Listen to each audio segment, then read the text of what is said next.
Agora foi. Aí, bom, tudo tem um lado positivo, né? A gente vai ter mais uma hora agora. Pois é, eu salvei já a primeira parte, já te coloquei como colaborador, já vai aparecer para você, porque senão a gente ia Ah, perder e bom. depois não tem como compartilhar de novo. Então já tá lá.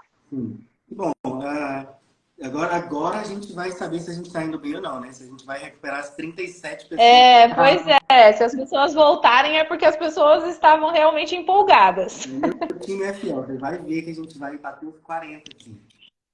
Pois é. Para quem chegou Bom, mais tarde já vai poder pegar a segunda parte já.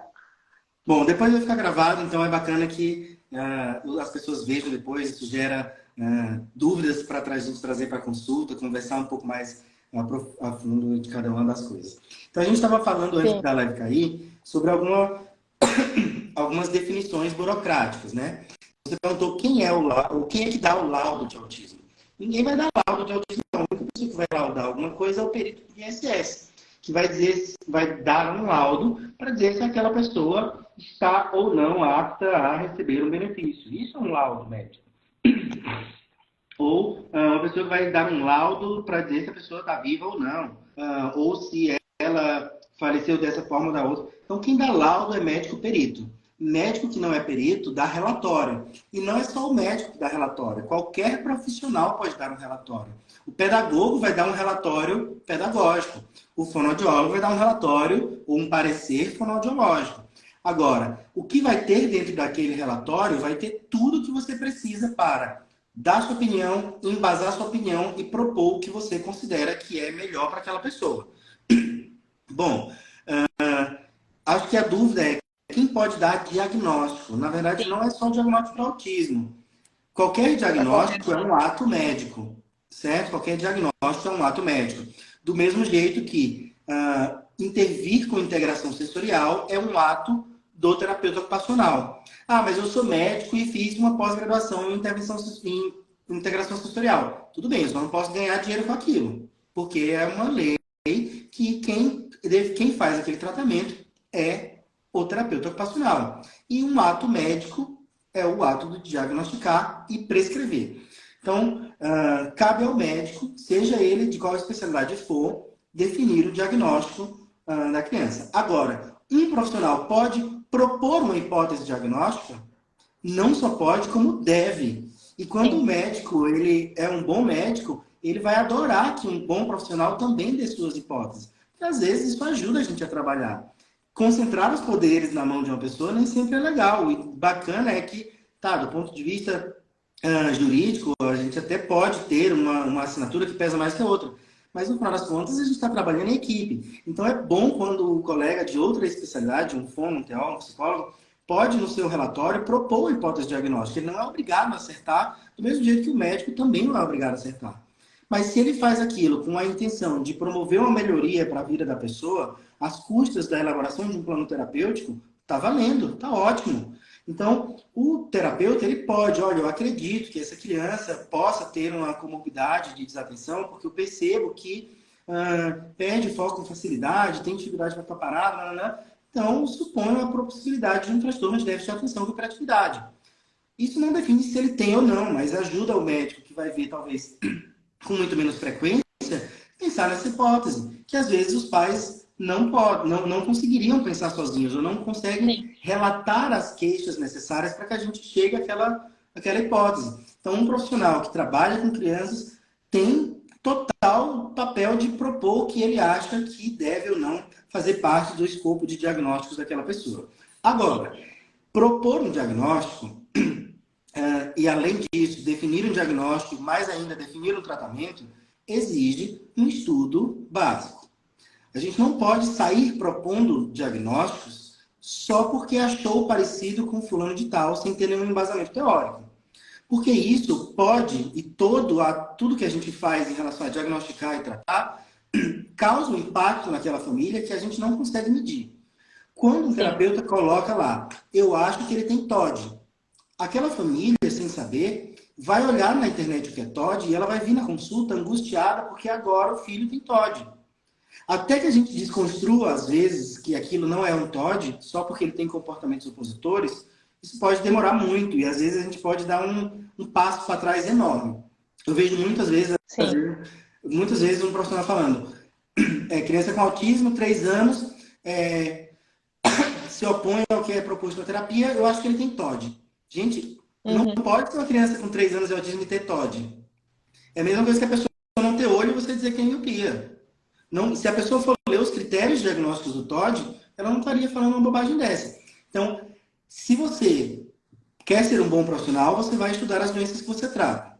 Se você não sabe nada sobre a doença e aprendeu só de orelhada, viu que um paciente tem um diagnóstico X e porque você viu uma semelhança entre um e outro, sair colocando aquilo nos seus relatórios, cuidado para não estar fazendo mais mal do que bem. Mas se Sim. você estuda sobre aquilo, leu sobre aquilo, trata aquilo na prática, você quiser colocar no seu parecer que existe essa suspeita, isso é muito bem-vindo por qualquer médico. Então, apesar de que o ato diagnóstico é um ato médico, a proposta de hipóteses diagnósticas é um ato de qualquer profissional de saúde. E eu acho que só, ainda falando só da parte do cuidado, também é a parte de, mesmo assim, né, indicar que os pais procurem o médico para fechar o diagnóstico, dado que é o médico que feche, né? Porque, infelizmente, no mundo, como o doutor comentou, que hoje, infelizmente, também se ganha muito dinheiro, né, no mercado do autismo, alguns profissionais, por exemplo, falam, não, né, vamos continuar comigo, vamos ficar aqui por 6 meses e tal, e vendo que tem sinais, sim, mas como se ele, como terapeuta, fosse dar todas as respostas. E como a gente já comentou, como o doutor falou muito bem, é multidisciplinar, não existe, né, uma resposta com um único profissional, né? E, Ariane, na verdade, o profissional que faz isso é porque ele não confia no próprio trabalho dele. Isso basicamente separa quem é bom e quem não é. Porque o cara que é bom, ele faz direito o que ele sabe fazer, ele vai ser procurado a todo momento. Ele vai ter fila de espera para passar com ele. Simples assim. O mercado sabe quem é que é bom e quem não é. Se a pessoa precisa ficar prendendo o paciente porque tem medo de que quando passar com outro profissional vai mudar o diagnóstico, vai mudar o tratamento, na verdade o que precisa ser revisto é a pessoa que ela precisa rever o que é que ela tem que fazer para não ser esse profissional. Eu Sim. entendo que, às vezes, um profissional pode enxergar que, talvez se eu trabalhar um pouquinho isso antes, eu consiga melhorar e tal. Tá tudo bem. Mas se ele tem uma hipótese diagnóstica de um transtorno que vai além do tratamento dele, é o princípio básico de todo o cuidado na saúde, de ser um profissional de saúde. Imprima um no série. Em primeiro lugar, você não pode prejudicar alguém. Então, se a tua atitude vai prejudicar alguém, não faça. É melhor você não fazer nada do que fazer algo que prejudique. Então, se você suspeita que é um TEA, mas você pensa, eu vou ficar aqui 4 meses com ele para depois eu encaminhar, mas eu já acho que é um TEA. Se você está se responsabilizando por aquilo e está retardando um tratamento que deveria ser iniciado cedo, você está fazendo mais mal do que bem, por melhor profissional que você seja naquela área. E isso às vezes acontece até com outros médicos. Não vou dar o diagnóstico porque aí eu vou ter que prescrever tal coisa e eu não entendo dessa prescrição. Não tem problema nenhum em não saber. O problema é você não saber e querer dar conta. Aí é um problema que não é nenhum problema da saúde, é um problema do ser humano, né? Ninguém deve Pois pensar é. dessa forma. Pois é. E falando um pouquinho, né, só voltando na questão de comorbidade, acho que uma das coisas que a gente não comentou é o TDAH, e algumas mães perguntaram, né, o quanto é comum aí ser, né, junto do autismo, ter TDAH também, né, acho que comentar um pouquinho sobre isso. Hoje em dia, cada vez mais, a gente tem diagnosticado o TDAH em crianças com TEA.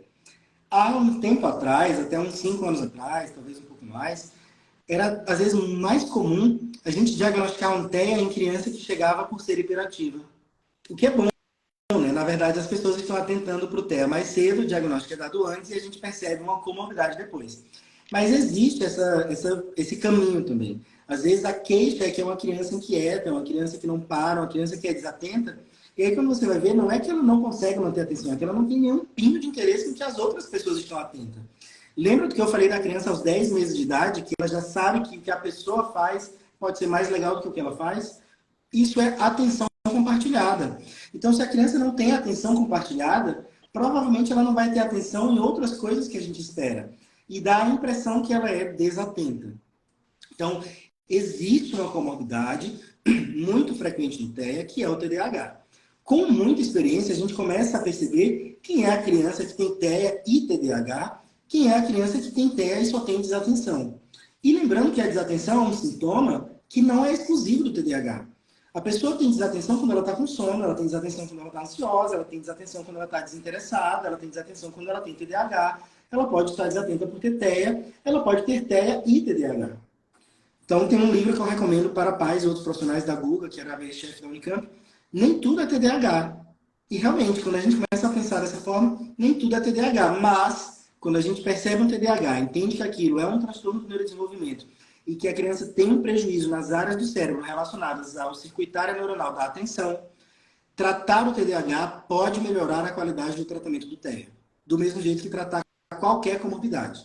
Então, é algo que a gente deve pensar. Quem é o melhor profissional para ver isso? Mais uma vez, é um trabalho em equipe. Existem técnicas do terapeuta ABA, por exemplo, que quando a pessoa aplica, ela percebe que nessa técnica que eu faço, a criança presta atenção. Mesmo quem tem autismo, quando isso é feito, funciona. E se a criança não dá atenção para aquilo, ela já, opa, isso aqui não está fugindo da regra do TEA. Essa técnica que eu estou aplicando aqui é uma técnica muito específica e a criança fica atenta. Se ela não está atenta nem nisso, talvez tenha algum problema na atenção.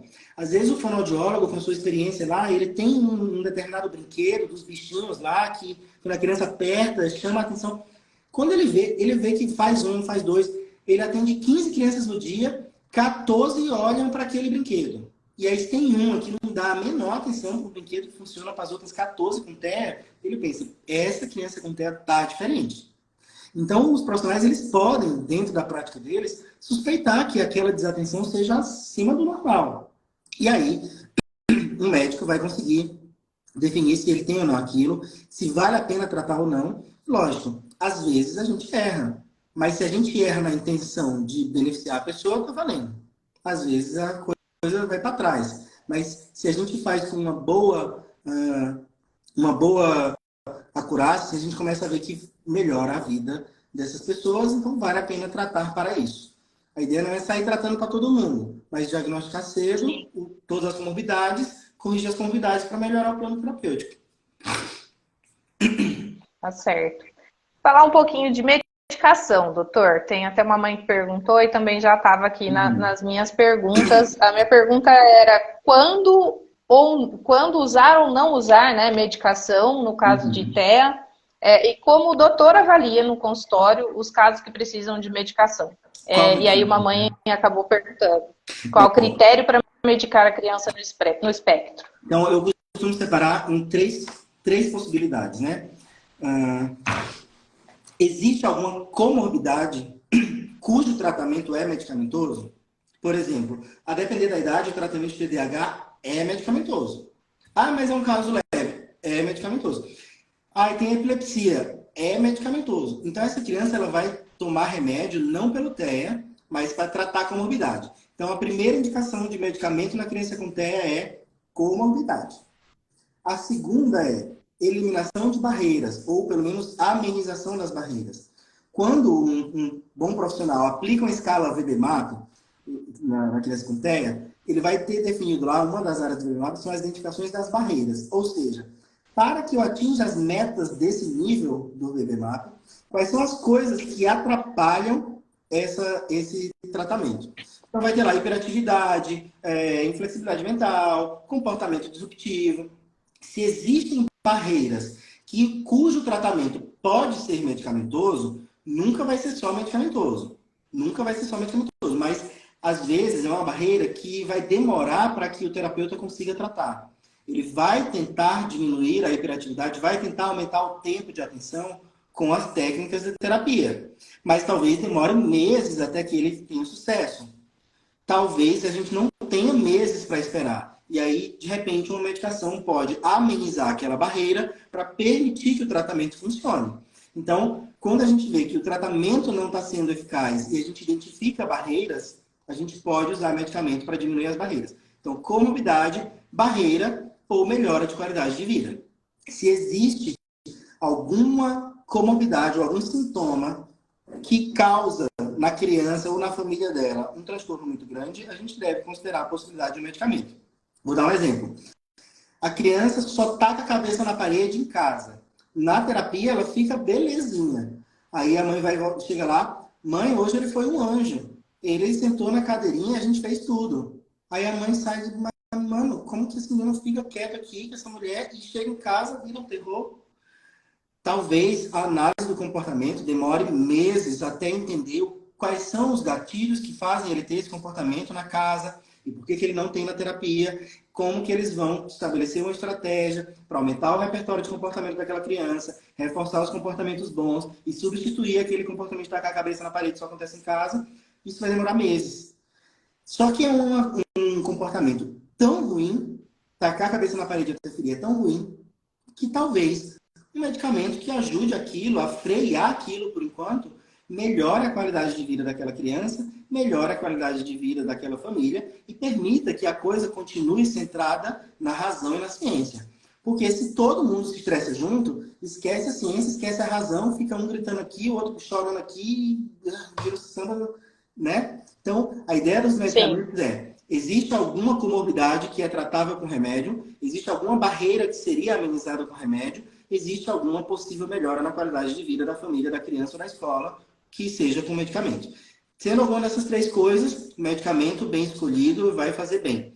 Agora, a gente dá risperidona para todo mundo? Não. O principal erro que eu vejo, e risperidona é sim o medicamento mais usado no TEA, às vezes eu recebo uma criança que já passou com outro colega e eu pergunto para os pais, essa risperidona entrou por quê? Entrou porque o doutor prescreveu. Não, pera, ele prescreveu por quê? O que é que a gente estava tentando melhorar com a entrada deste medicamento? Se o pai não me consegue responder essa pergunta, eu já sei que o acompanhamento com outro médico não estava tendo diálogo, não estava tendo explicação, não estava tendo psicoeducação. E se um tratamento com um autista não tem psicoeducação, não tem explicação de termos, não tem tira dúvidas, se não tem isso, não tem tratamento que funcione. Não funciona, não tem remédio no mundo, não tem canabidiol, não tem óleo ungido, nada. Tem que ter conversa, tem que explicar. A gente não pode deixar esses pais irem sozinhos, desbravarem um Google e achar que vai aprender tudo. Porque se não tiver um professor dentro do consultório para facilitar esse aprendizado, vai ter um monte de conceito errado. E esses conceitos errados são passados e passa para o outro, e aí não vai ter profissional que consiga tratar direito. A gente não vai conseguir juntar forças, não vai ter coesão. Então, tem que ter eu não acho que o médico seja superior a ninguém, mas a gente vê a criança mais esporadicamente. Então, a gente tem que render muito aquele momento que a gente se vê. E eu acho que a forma melhor de fazer render uma consulta com o médico, depois que o diagnóstico está dado, depois que as comorbidades estão identificadas, depois que o medicamento está instituído, a gente já viu os exames e tudo, para que a pessoa volta na minha consulta, paga caro para vir de novo falar comigo no consultório? Porque ela sabe que quando ela sair de lá, ela vai sair com um monte de conceito, a cabeça dela vai estar turbilhando de coisa nova. E aí eu peço para os pais, igual na escola, traz um caderno, vamos anotar aqui, igual aluno mesmo. Você vai estudar isso, vai ver essa live, vai procurar esse vídeo no YouTube e a gente vai discutir sobre isso depois. Então é legal quando eu consigo ver que tem que engajar, eu consigo direcionar o estudo.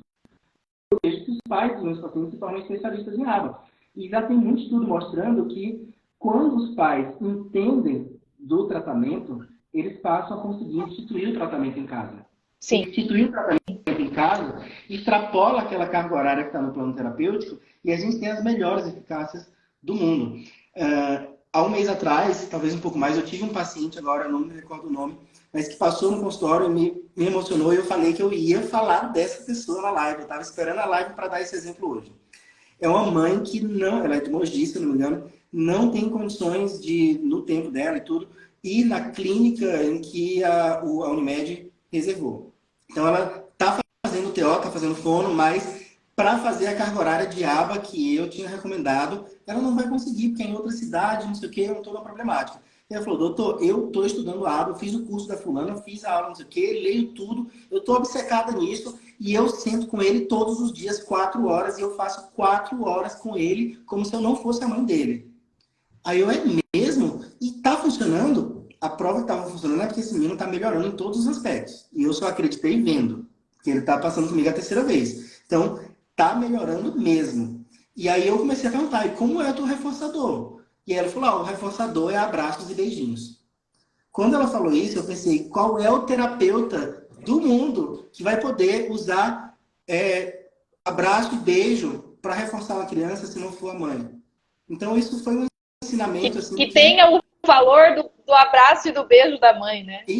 Exato. O terapeuta, por mais que ele goste daquela criança, ele não vai poder dar abraço e beijo. Até por uma segurança da criança, ele não vai poder sair abraçando todo mundo. Mas a mãe pode. E eu tenho certeza que quando aquela criança tiver 20 anos, 18 anos e estiver contando para a namorada dele como foi a infância dele, ele vai lembrar que a mãe dele dava abraço e beijo quando ele conseguia acertar tal coisa. E isso é algo que não tem preço. Essa criança ela vai ter memórias afetivas que, infelizmente, ela não vai conseguir ter só na terapia. Então, a gente tem que ponderar a mão no momento em que a gente prescreve aumento de carga horária. Aumentar a carga horária de tratamento não é a única solução de corrigir um plano terapêutico. A pessoa, o médico experiente, tem que saber identificar onde que está o defeito naquele plano. É a carga horária? É o método? É o profissional? É uma comorbidade? É uma barreira?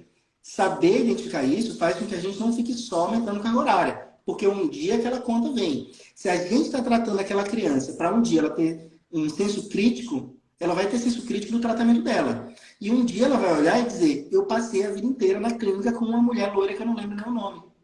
E aquela mulher loira, aquela terapeuta, tem uma vida dela, ela está lá fazendo um trabalho. É totalmente diferente de uma mãe que cuida do filho. Lógico, a gente tem que trabalhar com a realidade, né? Nem toda mãe tem 4 horas por dia para estar sentada com o filho. Sim. E tá tudo bem. A vida não é assim. Essa mãe fez isso porque foi a história dela. Mas, se a gente consegue pegar aquela 1 horinha, 1 hora e meia de consulta e fazer uma verdadeira intensivo de TEA, e a mãe chega empolgada para pôr em prática coisas e reconhecer onde estão as possíveis melhorias, a gente vê o tratamento funcionar, engaja aquela mãe no tratamento, engaja o pai no tratamento, e às vezes uma avó que não aceitava um diagnóstico passa a ser a que quer ir na consulta porque ela sabe que vale a pena. E a psicoeducação muda a forma como as pessoas veem, muda a eficácia do tratamento, evita medicamento. Eu ensino os pais dos pacientes a ressignificar a interpretação de um comportamento, saber analisar comportamento, como reforçar um comportamento adequado, como reagir de forma adequada, como melhorar a própria saúde mental. Pergunto como que está o seu sono, como que está a tua depressão, como que tá, o que o teu médico falou, mudou remédio, não mudou? Porque eu sei que a saúde mental dos pais, dos cuidadores, também influencia diretamente na qualidade do tratamento. Não é só sair aumentando carga horária, longe disso. E o que eu tenho falado nas reuniões com os gestores é, a gente não pode ficar só dando 20 horas de tratamento para todo mundo. Por um simples motivo. Saber que 20 horas funciona para todo mundo, funciona. Mas, se a gente sair dando 20, 40 horas de tratamento para todo mundo que tem TEA, a conta não fecha. Se em 2024 todo mundo que fizer psicologia na face da Terra decidir estudar só aba, se você der 20 horas para cada autismo, já não tem profissional suficiente para tratar. Então, se a gente fica nessa linha de sair dando 20 horas para todo mundo, sem ter um julgamento crítico de quem entende o que é a aba, e para isso o médico tem que estudar a aba, não vai fechar a conta. E aí, em vez de você ajudar aquela família a ter uma solução que vai fazer para o filho dela, o dia que ele sai de lá, ele sai com um problema. Porque você tem que tratar com esse tratamento, a mãe vai atrás, não tem lugar nenhum no mundo que faça. Ajudou a vida da pessoa? Não. Então a gente precisa fazer com que os profissionais entendam que trabalhar bem não é trabalhar muitas horas. A gente pode ajustar o plano terapêutico de 3 a 4 vezes por ano, e isso é o ideal, que a gente possa aumentar as horas e que possa também, um dia, diminuir as horas. E isso, às vezes, é o mais difícil. Convencer uma família, convencer uma equipe que aquela criança não precisa mais de 20 horas, assim, de 15 horas de aba, é difícil. Porque as pessoas se apegam a um tratamento que está funcionando. Doutor, mas quem que está ganhando, a gente não mexe. Mexe porque um dia essa criança ela vai contar para para a esposa dela, para o esposo dela, ela vai contar como era a infância. E eu quero que ela lembre da infância indo no grupo de escoteiro, eu quero que ela lembre da infância indo no parquinho da escola, eu quero que ela lembre da infância comendo besteira na casa da avó. Eu não quero que ela lembre só da terapia. E a gente precisa E ter tem tempo para viver. um outro detalhe que o doutor comentou, né? Não é só aumentar a terapia, a carga horária, e também não é só aumentar a medicação, né? Com Então, certeza. infelizmente, às vezes, alguns profissionais acham, né? Ah, como é uma criança mais grave, né? Então, assim, a gente sai, alguns profissionais saem aumentando a medicação a ponto da criança, né? Ficou calma, mas ficou dormindo, né? Ficou calma, mas ficou dopada. Então, assim, não é esse o impacto. Algumas mães às vezes me falam, ai, comecei a medicação e o meu filho, nossa, coitado, tá largado, só dorme. Eu falo, gente, entra em contato com o médico, porque não é normal, né? Não deveria ser assim a medicação. Infelizmente, às vezes, os medicamentos têm efeitos colaterais, na grande maioria deles são efeitos transitórios, que vão demorar um tempo até que a criança tolere. Sim, Mas isso tudo se resolve na psicoeducação. Dificilmente um paciente meu liga lá na clínica desesperado porque a criança está com sono. Mas ele sai da minha consulta orientado de saber que isso vai acontecer. Agora, se acontecer alguma coisa de diferente, aí ele vai entrar em contato, porque realmente não é o comum. Mas o paciente tem que sair orientado. Ele tem que sair sabendo por que o medicamento começou, como que eu devo dar o remédio, o que é que eu espero com esse remédio, o que é que eu espero a curto prazo, a longo prazo, a médio prazo, quais são os que eu vou fazer, quando eu vou fazer, quanto tempo eu pretendo tratar. Quando a pessoa recebe essa orientação e você vê os olhos daquela pessoa que ela entendeu aquilo, aí o medicamento foi bem prescrito. tá certo. A sua internet tá normal, doutor? Aqui eu Acho tô que bem. deu uma travadinha aqui. Aqui eu tô te vendo bem. Não travou. Acho que a minha, talvez, será que tá ruim? Deu uma às vezes dá uma travadinha na sua voz. A minha tá normal, pro doutor? Ah, às vezes trava um pouquinho na imagem, mas tá bom. Tá bom. Os meios tecnológicos às vezes nos deixam um pouquinho na mão. É. Eu queria falar um último tema, e aí depois deixo aberto, se o doutor quiser comentar mais alguma coisa, sobre crise e birra. Eu sei que é uma coisa, às vezes, mais do nosso dia a dia de mãe, pai, terapeutas e etc. Mas queria um pouquinho da sua opinião, assim. Eu já fui em muitos lugares em que, né, eu já ouvi relatos de mães que falam que a criança estava em crise e alguém foi lá e falou, ah, é falta de tapa, é falta disso, né? Enfim. Mas acho que para a gente que está nesse mundo do autismo e para as pessoas que estão chegando também, querendo saber informação, qual que é a diferença aí, né, de birra e crise, e até para a gente que está aprendendo com os nossos próprios filhos, conseguir identificar isso mais fácil no dia a dia? Primeiro de tudo, não existe uma pessoa só que vai dizer é birra, é crise, e essa pessoa vai estar totalmente dona da verdade. É difícil a gente dizer o que é cada coisa, e tá tudo bem todo mundo ter dificuldade. Quem é a melhor pessoa para dizer se é crise ou birra? A mãe, ou quem cuida da criança, que ela vive com ela. Agora, para que ela possa determinar, ela tem que começar a saber raciocinar o que é cada coisa. E a gente só consegue raciocinar, eu acho que uma forma boa de aprender isso é tendo analogias. Então, desculpa que eu tô meio gripado, então já tô meio rouco, mas dá pra falar, Fica né? tranquilo. Então, quem é a Tá. pessoa correta para dizer se é birra ou crise? Os pais. Agora, como eles vão poder determinar isso? Tentando entender o que é uma coisa e o que é outra. A crise foge do controle da pessoa. A birra está no controle da pessoa e ela faz aquilo com uma intenção. A birra tem um ganho secundário, ela tem uma intenção. Eu tenho a intenção de conseguir isso. Ah, mas doutor, às vezes começa com isso e depois vira crise. Ok. A criança com TEA ela tem dificuldade de ajustar o nível de comportamento que vai ser uma reação de uma emoção. Todo comportamento ele tem que ser analisado. A gente vai analisar qual foi o gatilho, o que é que essa pessoa queria ao fazer isso. Será que ela queria alguma coisa? Ou será que ela teve aquele comportamento porque ela não tinha outra forma de comportamento que fosse mais adequada?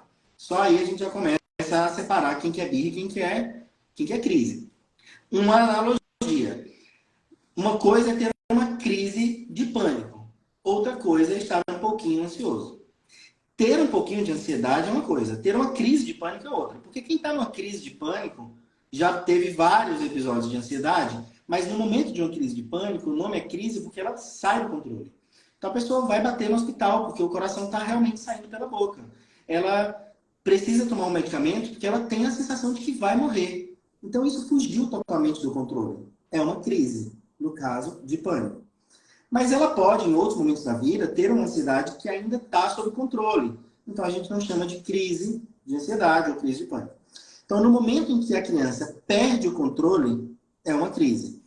A criança com TEA, ela tem dificuldade de propriocepção, ela tem dificuldade de perceber qual é o impacto do comportamento dela no mundo ao redor dela.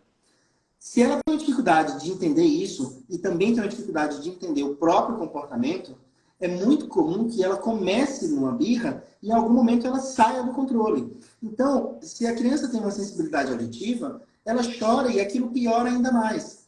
Se ela tem uma dificuldade em relação à parte de propriocepção ou percepção de dor, ela taca a cabeça na parede durante a crise e aquilo dói, só que ela não percebe aquela dor como uma dor. Ela percebe como um incômodo que vem de outra coisa, que ela não sabe mais de onde que vem. Então, aquela criança que já está num loop de comportamento disruptivo, que foge do controle dela e já não tem mais nenhum ganho secundário, é crise. Essa crise pode ter Perdeu o vários... objetivo, né? Perde o objetivo. Aquela crise, ela pode ter vários gatilhos. Um dos gatilhos é a baixa tolerância à frustração. Mas, geralmente, uma baixa tolerância à frustração gera uma birra primeiro. Só que você percebe, ele faz isso porque ele quer que eu compre tal coisa. Se eu compro tal coisa, a coisa melhora na hora, era birra. E como que eu lido com uma birra? Não tem uma fórmula certa para lidar com a birra, mas tem uma fórmula do que não fazer na birra. Se a gente quer que um cachorro aprenda a dar a pata, a gente dá um biscoito logo após ele acertar a pata. Então, tudo que o cérebro recebe de bom após um comportamento serve de reforçador para o comportamento. Se a criança se joga no chão e você pega ela e põe no braço, você está dando atenção social, atenção materna. A atenção materna serve para o cérebro da criança do mesmo jeito que um biscoito serve para o cachorro. O que é que o cachorro fez antes do biscoito? Deu a pata. O que é que a criança fez antes de ir para o braço? Se jogou no chão. Então, se o cachorro aprende a dar a pata depois do biscoito, antes do biscoito, e você reforça o comportamento de se jogar no chão, você está ensinando para aquele cérebro de forma totalmente inconsciente e automática que, quando ele precisar de colo, se jogar no chão, vale a pena. Então, isso significa ressignificar e mudar a reação. É um dos dois R's. São 3 R's em relação a todo comportamento. Ressignificar, reagir, remediar. A gente vai ressignificar o comportamento. Por que que esse comportamento existiu? O que é que esse comportamento significa? Quando a gente consegue ressignificar, a gente muda a nossa reação. Então, doutor, vou deixar o meu filho se tacando no chão? Você só não vai reforçar. Você, às vezes, o tempo entre o reforçar e o não reforçar é segundos. Então, por exemplo, a criança se jogou no chão, aí ela se esgoelou, aí você espera 30 segundos, ela cala a boca. No momento em que ela cala a boca e olha para você, pega ela. Porque você deu o biscoito na hora certa. Você não pode dar o biscoito para o cachorro antes da pata ser levantada. Se você for apressado e der o biscoito antes da pata, o cachorro não aprende na pata. Então, se você espera, às vezes, 1 segundo dentro da birra e reforça no momento exato, você está reforçando o calar-se e não o gritar. Então, às vezes, é prática de você saber ter a paciência de analisar o comportamento. Por isso que a gente tem que treinar os pais a serem analistas de comportamento. Sim, com certeza. E tem uma mãe perguntando sobre a questão de não falar ainda, né? A idade. Com que idade começa a chamar atenção uma criança que não fala? Ela falou de 1 ano e 8 meses, por exemplo. A partir, eu sei que tem os marcos, né? Quantas palavras a cada tempo, se o doutor quiser comentar um pouquinho. Bom, eu acho que antes da gente frisar na questão da fala, lembrar que o problema do autismo não é a fala. O problema do autismo é uma baixa habilidade social que desencadeia num prejuízo de habilidades de comunicação. A comunicação, ela começa não verbal, muito antes do que a comunicação verbal. Então, quando a criança consegue, mesmo sem falar nada, expressar o que ela pensa, que a mãe olha para ele e sabe o que a criança quer que ela entenda, isso é uma comunicação adequada. Agora, quando você chega para uma mãe Ninguém conhece uma criança melhor do que a mãe, ou da pessoa que cuida, né? Eu generalizo mãe porque a gente sabe que mãe é 99%.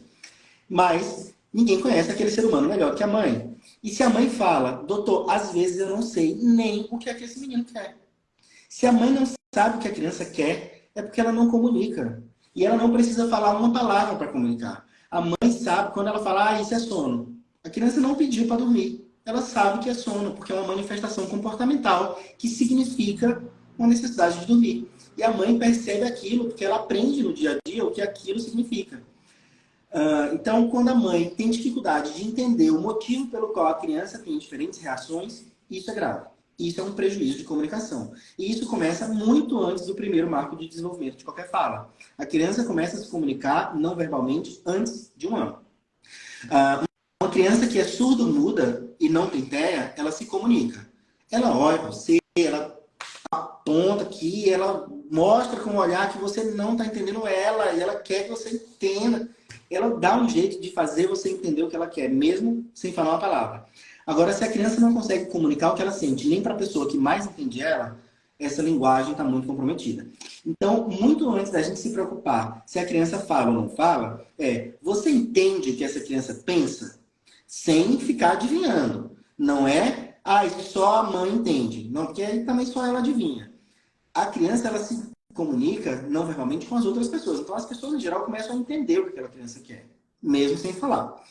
Mas, respondendo à pergunta da fala, se a criança com 1 ano e meio não fala nenhuma palavra, isso já é um atraso. Na verdade, em geral, aos 14 meses, a criança tem que falar pelo menos 2 palavras. Se você for ver o tanto que o fonoaudiólogo espera, isso é muito mais discrepante do que o neuropediatra espera. Quando a gente fala que tem um atraso do desenvolvimento, é diferente de não ter o desenvolvimento esperado. Por exemplo, uma criança de 2 anos, ela já conhece muitas vezes de 60 a 100 palavras. Só que para o neuropediatra, se a criança com 2 anos fala pelo menos 18, já está ótimo. Não é atraso. Poderia estar melhor? Muito melhor. Então, uma coisa é a meta do fonoaudiólogo, que está visando aí o padrão ouro na comunicação verbal. Outra coisa é o que o neuropediatra estabelece como mínimo tolerável. Então, uma criança de 1 ano e meio, ela tem que falar pelo menos 6 palavras. Uma criança de 14 meses, ela fala pelo menos 2 palavras. Mas ela pode falar muito mais? Pode. E a gente vê mesmo, as crianças falam muito mais do que isso. Então, se o seu filho tem 1 ano e 8 meses e não fala absolutamente nada, é importante que ele seja avaliado. Ele já devia estar em fonoaudiólogo porque o pediatra encaminhou. A dúvida aqui não é se é um atraso de fala ou não. É um atraso e o pediatra já tem que ter determinado. A dúvida aqui é um transtorno exclusivo da linguagem, só da fala, ou é um transtorno da habilidade de comunicação? E se for um transtorno de habilidade de comunicação, está associado a um transtorno de habilidade social? Está associado a um transtorno comportamental? Porque se sim, esse é a tríade do diagnóstico do TEA. Comportamento, social, comunicação. Se você enxerga essa tríade, é TEA. O grau a gente vai ver depois, mas é TEA. E é TEA porque uma coisa piora a outra. Quem não se apresenta bem, não se comunica bem. Quem não se comunica bem, não molda o comportamento. Quem não olha para o que a pessoa pensa sobre ela, não molda o comportamento. Quem não se interessa com o que a pessoa está pensando, não se comunica com ela. Quem não quer mudar o comportamento, não se comunica bem. Então, uma coisa interfere na outra. Se tem uma coisa interferindo na outra, isso vira um baralho de gato que só vai melhorar no momento em que a gente melhora um desses 3 pontos. Então, a gente atua com fono, teórico e psicólogo. E aproveitando que o doutor comentou de não fala ainda, deveria já estar em fono e etc, né? Acho que é bom a gente reforçar isso para as pessoas, né? Porque é super importante, sim, a avaliação, né, de um médico quando a gente tem alguma dúvida em relação ao desenvolvimento e atraso. E mais até importante, ou tão importante quanto isso, mas acho que é mais, é que a gente já esteja fazendo algum estímulo, né? E que já esteja, de fato, fazendo o tratamento, né? Então, não depende de um diagnóstico, né? Como o doutor comentou, o pediatra pode enviar para direcionar para fono. No caso do meu filho, por exemplo, foi um atraso motor, né? Eu não tive uma facilidade para ir atrás do diagnóstico na época, até porque não se passava na cabeça que era autismo de nenhum dos médicos ali, nem do pediatra, Mas eu fui para fisioterapia, por exemplo. Ele tinha um atraso motor importante. Então a gente fez 1 ano de fisioterapia. Ele andou com a ajuda da fisioterapia e ele não tinha o diagnóstico de autismo até então. Né? Então, de fato, se eu não tivesse feito nada, se eu não tivesse ido para físio, talvez ele não andasse, por exemplo. Né? Talvez tivesse passado o time aí do neurodesenvolvimento na parte motora. Ele só andou porque ele fez físio, né? Então, são coisas relacionadas, né? E de fato, super importante que tenha, né? As terapias independente. E a terapia, o pediatra pode indicar, enfim. Eu tenho uma amiga, por exemplo, que quem indicou as terapias para a filha foi o otorrino. Quem indicou fono foi o otorrino, né? Então, vai dos profissionais aí, né? Assim, eu acho que ninguém é obrigado a saber dar diagnóstico na primeira consulta, mas todo médico, pediatra, ele é obrigado a entender se aquela criança desenvolve minimamente bem ou não. E do mesmo jeito que o neuropediatra não vai atuar sozinho, o pediatra também não. Então ele pode e deve encaminhar para os terapeutas. Agora, a gente trabalhando aqui com a realidade, né? Quando o pediatra encaminha para o terapeuta do plano, talvez o terapeuta não consiga, dentro do credenciamento do plano, já começar atendendo 2, 3 horas por semana. E tá tudo bem, porque realmente foge do combinado entre o plano de saúde, que é uma empresa, para onde direciona o dinheiro. Talvez vai ser com o médico, o neuropediatra, que vai definir um diagnóstico, com a ajuda desses terapeutas, elaborar um plano de tratamento, e aí sim a gente começa a conseguir fazer as engrenagens burocráticas rodar a favor daquela criança. Mas, pelo menos, se aquela criança já passa com um fonoaudiólogo, aqueles 20, 30 minutos podem ajudar a esclarecer uma dúvida, ensinar a mãe como ela deve reagir em casa, passar um exercício, recomendar uma fonte de ensino. Escuta esse vídeo, assiste esse vídeo aqui na internet, olha esse podcast, lê esse artigo, pergunta isso, vê o que você acha que... Então, quando o terapeuta, mesmo com um pouco de tempo, usa esse tempo para fazer psicoeducação, você está conseguindo gerar uma coisa que é muito mais do que eu trabalharia só naqueles 20 minutos. E também, no momento em que chega com o neuro, que às vezes a gente sabe que é difícil, o tempo até chegar ao neuropediatra, o tempo até chegar ao psiquiatra infantil é longo, muitas vezes é longo, se no momento em que chega, você já tem um parecer profissional de outros profissionais que falam, olha, ele tem pobre contato visual na minha consulta, ele não consegue manter a atenção nas coisas que geralmente desencadeiam a atenção nas crianças, ele não consegue largar o brinquedo e mudar o brinquedo durante a prática. Quando o terapeuta coloca no parecer aquelas coisinhas que ele já percebeu, isso aí pode não estar ajudando a criança a melhorar rápido, mas ajuda a gente a raciocinar rápido. Então, vale a pena mesmo que seja um curto tempo. Às vezes os pais chegam e falam, doutor, passava com a fono, mas era só 20 minutos, ela não fazia nada. Ele não aprendeu nada. Mas se no final dessa consulta, o pai chegou, olha, eu vou passar com o neuro depois de amanhã. Se essa profissional diz, então pera, eu vou fazer uma carta para tu levar, valeu a pena todo esse tratamento. Mesmo que a criança não tenha aprendido a falar nada, mas já valeu a pena. Porque ela vai estar dando impressões que talvez eu não fosse conseguir ter na primeira consulta. E isso faz a gente andar rápido. Então, pega todo o atraso que teve para passar comigo e compensa. Então, vale a pena mesmo que seja um curto tempo. O problema é que, às vezes, o profissional que está lá no plano de saúde é um profissional que atende todas as especialidades, né? Ele é muito generalista ainda. Infelizmente, a gente sabe que na área de saúde, não tem mais como você fazer tudo. Não tem mais como um fonoaudiólogo fazer uma faculdade de 4 anos e meio e sair especialista em tudo. Não tem mais como um psicólogo fazer 5 anos e sair especialista em alguma coisa. Todos os profissionais de todas as áreas vão precisar continuar a educação depois da faculdade. A faculdade é um feijão com arroz. Na medicina, em todas as áreas. Então, às vezes, o profissional que está lá, ainda no plano, ele é um profissional que, às vezes, está no início da carreira, ou que não tem um perfil de profissional que gosta de dedicar mais tempo num paciente só, ver a coisa com mais calma, mais cuidado, explicar, tirar dúvida. Talvez ele não tenha um perfil, esse perfil, e, portanto, ele está lá no plano, mas para estar lá, ele tem que trabalhar conforme o plano rege as regras. E eu tenho, às vezes, pacientes que passam com um profissional que passa 2 vezes por mês durante 20 minutos. Uma vez a cada 15 dias. Eu sei que esse tratamento não funciona como plano terapêutico. Mas se esse paciente, ao passar comigo, me traz um relatório que, ao longo desse período que está sendo acompanhado, tem informações muito precisas, muito boas, com a visão de um profissional, isso já ajuda. E se ele também orienta a família, né, para que a família faça algo em casa, enfim, e continue o tratamento em casa, dado que ele também deveria reconhecer que 20 minutos 2 vezes por mês, infelizmente, é muito pouco, né?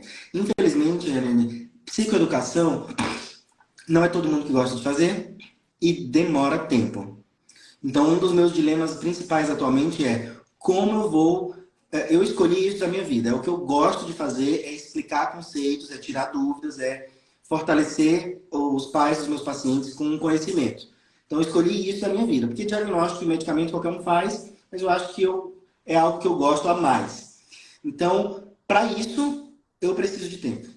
Eu posso estudar o quanto for, mas se eu ler 10 artigos, ainda assim eu não vou conseguir reduzir muito o tempo que eu demoro para explicar conceitos.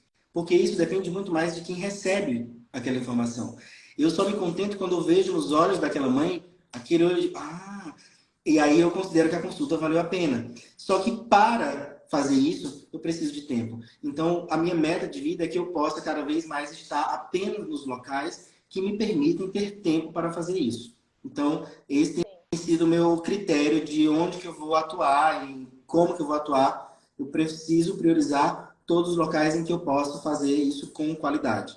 Porque senão, aí o meu princípio de vida fica falho. Eu preciso voltar para casa com a sensação de que hoje eu ensinei alguma coisa para alguém. Se eu faço isso no meu trabalho, eu vou ser um profissional feliz. Mas para isso, o local que me contrata tem que me dar tempo. Sim.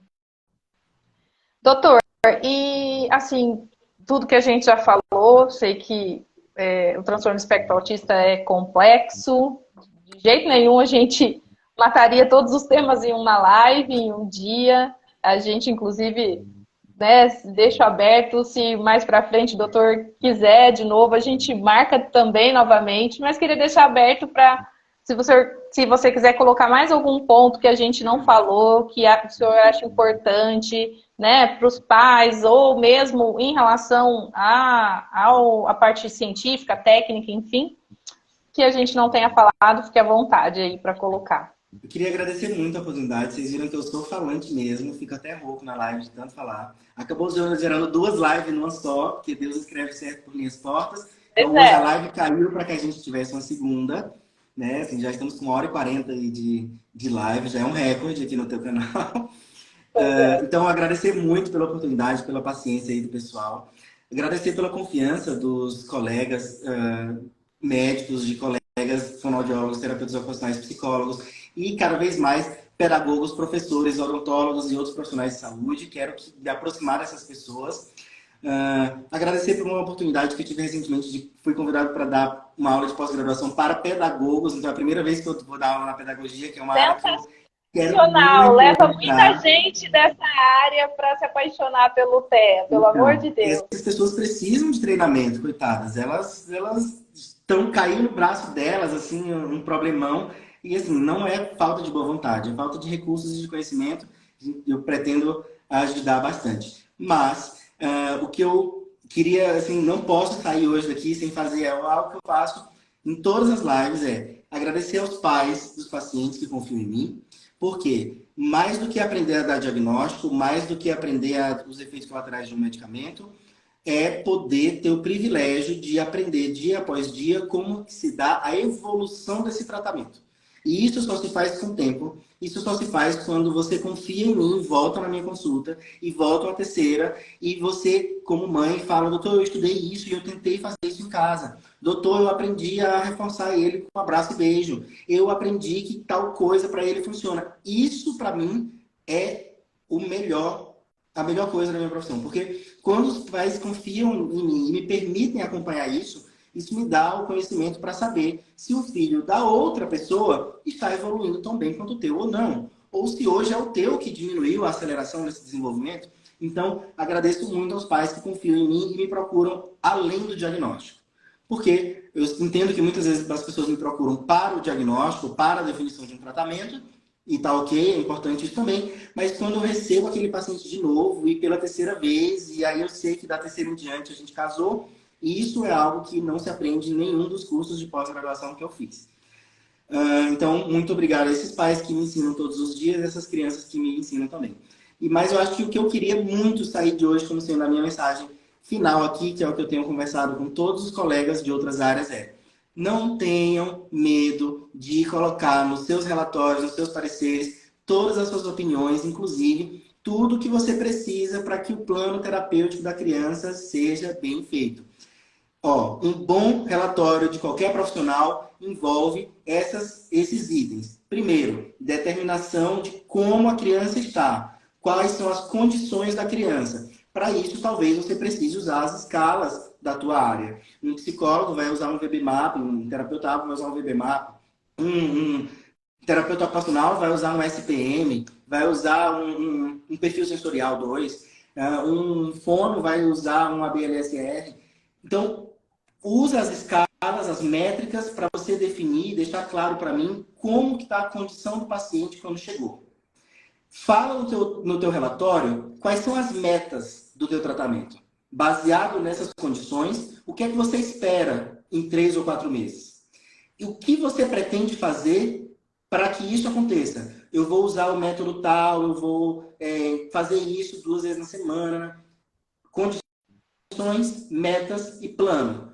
E para que o plano seja posto em prática, qual a carga horária que você julga? Ah, mas eu tenho medo de colocar essa carga horária, porque você só tem medo quando você tá fazendo aquela coisa porque alguém de cima mandou você fazer. E às vezes eu sei que o profissional está dentro de uma instituição que o chefe lá fala, bota aí que precisa de 10 horas para todo mundo e acabou. É por isso que os profissionais têm medo. Mas quando o profissional tem a total liberdade para colocar o que ele acha, e ele embasa isso nessas 3 coisas que veio antes, o médico, quando lê aquele relatório bem feito e vê que tu precisa, sei lá, de 2, 3, 4 horas de terapia por semana, o médico vai comprar a causa contigo. Agora, o que não pega bem é você chegar e fazer um relatório super raso ou dizer que a criança está maravilhosa e que para isso ele precisa de 40 horas. Aí uma coisa não bate com a outra, você já entende que ou o profissional é ruim ou ele não está fazendo um relatório bom, e aí eu vou dizer para o pai, procura outro. E eu falo mesmo. Então, confia na sua opinião como profissional, me ajude a trabalhar, que eu prometo que eu vou te ajudar a trabalhar. Essa é a mensagem que eu dou para todos os terapeutas aí que estão assistindo a live. E no final das contas, o que a gente mais quer é que as crianças melhorem, né? E fiquem o quanto mais independentes possível. O sonho de todas as mães e pais aqui. E que eles tenham condições de serem as pessoas que vão mudar o mundo, né? Que vão melhorar o mundo. O futuro está nessas crianças. A gente que trabalha com desenvolvimento infantil, a gente trabalha com a matéria-prima mais nobre do universo. É o sistema nervoso das pessoas que vão mudar o mundo. Então, se o nosso mundo tem alguma chance de melhorar, é por conta do sistema nervoso das crianças que estão passando com a gente hoje.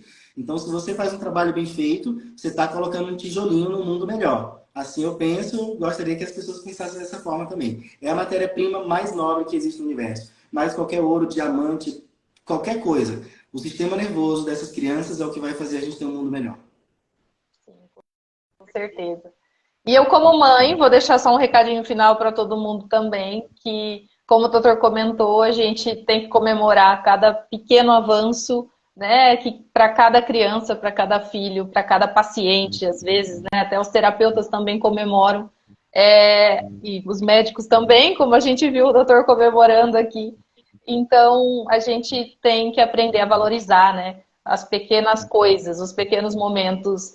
Eu sei que às vezes é estranho, a gente olha para o lado e vê, né, a mãe da criança de 4 anos, 5 anos, falando de tantos desenvolvimentos que para eles é tão simples e tão fácil, né? E para a gente está tentando ensinar a criança a escovar o dente sem destruir a escova de dente, e a gente conseguir que a criança não fique com cárie, por exemplo, né?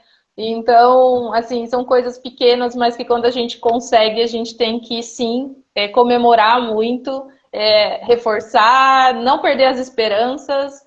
Eu confesso que eu sou mãe como todas e eu não sou forte todos os dias. Eu também tenho os meus dias difíceis, eu também choro, né? É difícil quando as coisas estão desreguladas e todo mundo passa por isso. Mas né, eles são sim os nossos bens mais preciosos e tudo que a gente quer é que eles melhorem. Então a gente fica cansado, a gente chora, mas a gente lava o rosto, levanta e continua, porque é isso que a gente precisa fazer. Isso aí, eu pretendo, ao longo desse ano, continuar. Eu assim, tenho mudado aí o local onde eu vou trabalhar, mas eu não vou deixar de acompanhar os pacientes que eu sempre acompanhei. Eu tenho alguns planos aí para esse ano. Eu entrego aqui na mão de Deus, e se Deus quiser, a gente vai fazer alguns workshops com preço acessível para que os pacientes que passaram comigo continuem passando. Pretendo fazer curso online para que eu possa continuar chegando até essas pessoas. Que pessoas que às vezes não têm condições de passar comigo no consultório, ou que moram em outras cidades, também possam ouvir um pouco do que eu tenho a falar. Então, tem alguns planos que eu tenho em mente para que a gente continue junto, toda essa galera que está comigo aí já há alguns anos. Com a ajuda de vocês, a gente vai dar certo. Eu joguei aqui para o universo para que o universo colabore comigo. Se Deus quiser. Doutor, muito obrigado, de coração mesmo. Primeiro pela sua humildade, não só em aceitar, mas em falar aqui com a gente. Te achei super humano, todo mundo aqui, né, te elogiando super. Então, assim, agradecer mesmo. Teve mãe que falou aqui, por mais profissionais assim, eu concordo. Né? A gente sabe que, para quem está no mundo do autismo, a gente segue profissionais super maravilhosos também, né, que são longe da gente, e às vezes a gente tem alguém também tão perto da gente que a gente só quer que forme mais profissionais assim. Se a gente pudesse, de fato, né, plantar e que daqui a um tempo muitos profissionais se interessassem, e não só pela parte financeira, mas também com amor, né, que eu acho que é o principal ponto de qualquer profissão, né, da gente fazer com muito amor. Então, agradecer muito mesmo a sua participação. Com certeza, mais para frente eu te convido e a gente ainda vai se conhecer pessoalmente, ainda vou bater aí na sua porta, você vai conhecer o Breno também. Mas muito obrigado mesmo, obrigada a todo mundo que está aqui, a todo mundo que assistiu, vai ficar gravada, a primeira parte, como caiu, já está lá, já está na página, o doutor depois aceita lá também, se quiser aceitar. E essa daqui também, a segunda parte, vai ficar gravada. E ainda tenho aqui na página mais uma na semana que vem, tem uma amanhã com uma pessoa aqui também, uma terapeuta que me convidou, acredito que siga o doutor e me pediu para fazer um bate-papo amanhã também como mãe, vou fazer. Mas trabalho fora, tem uma vida corrida, então esse tempo também é a parte do sonho, sabe? A parte do projeto que a gente quer muito fazer, mas estou encaixando um tempinho aqui também. Tá Parabéns, bom? Helene. Parabéns por essa sublimação que você teve, pela capacidade de superar um problema e transformar isso em algo maior, que isso tenha muita recompensa na sua vida. Eu imagino que você deve estar curtindo agora, assim, o prazer de ver isso impactar um pouco a vida das outras pessoas. E obrigado para as mães dos meus pacientes. Eu vejo vários nomes aqui de pessoas que eu amo, né? Assim, eu amo mesmo porque eu já acompanho elas há muito tempo. Pessoas que eu sei que confiam em mim. E mesmo eu já tendo errado muitas vezes com os filhos dessas mães, elas confiam, na minha opinião, porque sabem que existe uma boa intenção por trás disso. Então, obrigado a todos vocês. Eu nem vou sair falando o nome de todo mundo, porque se eu esquecer alguém vai dar briga. Então, é que nem mãe, né? Amo os filhos tudo igual. Então, amo todos vocês que estão aqui. Obrigado por terem vindo aqui hoje. Obrigada, gente. Boa noite para todo mundo. Fiquem com Deus. Tchau, tchau, doutor. Obrigada, Tchau. viu?